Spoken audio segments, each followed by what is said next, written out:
Salamlayıram sizi əziz dostlar, hər vaxtınız xeyir olsun, diqqətli olun, patron tumu alaraq zəhərlənə bilərsiniz, yəni adi semiçkadan zəhərlənə bilərsiniz. Belə ki, Manşet.az xəbər portalı xəbər verir, Vəkiloğlu MMC-yə məxsus olan patron tumunu alan vətəndaş onun acı olduğunu hiss eləyib və bir qədər çıtadıqdan sonra isə mədəsində ağrılar başlayıb, ürək bulanma olub və daha sonra halı pisləşib. Ürək bulanmadan narahat olan vətəndaş daha sonra apteka müraciət edərək dərman alıb və bir qədər belə deyək ürək bulanması keçib. Daha sonra isə vətəndaş bizə müraciət edərək bildirib ki, həmin o yüngül zəhərlənmə prosesinin məhz patron tumları ilə bağlı olduğunu qeyd edib. Biz bununla bağlı patron tumlarına sorğu vermişik və şirkətin marketinq departamentinin rəhbəri çox qəribə bir açıqlama verib. Zaman-zaman belə şikayətlər ola bilər, məhsulun içindən xırda daş və başqa şeylər də çıxa bilər. Ola bilər ki, həmin şəxs bizim məhsuldan deyil, başqa məhsuldan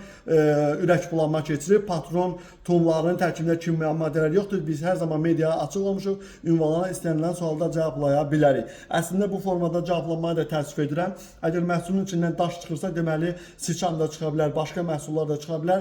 Təəssüf edirəm. Diqqətli olaq əziz dostlar. Deməli biz bu məhsulu alarkən mən bir jurnalist kimi sizə tövsiyə edirəm ki, belə faktlar varsa, deməli biz zəhərlənə bilərik. Elə mən öz övladımlara, öz ailəmlə də buna görə narahatam. Baxın bir daha qeyd edeyim. Baxın bu gedir. Görürsüz patron tumlarıdır. Patron tumlarını almayağın çünki zəhərlənə bilərik. Hər halda fakt bunu sübut edir. Gözünüz Manşet.az dostlar, biz sizi önəmli xəbərləri çatdıracağıq.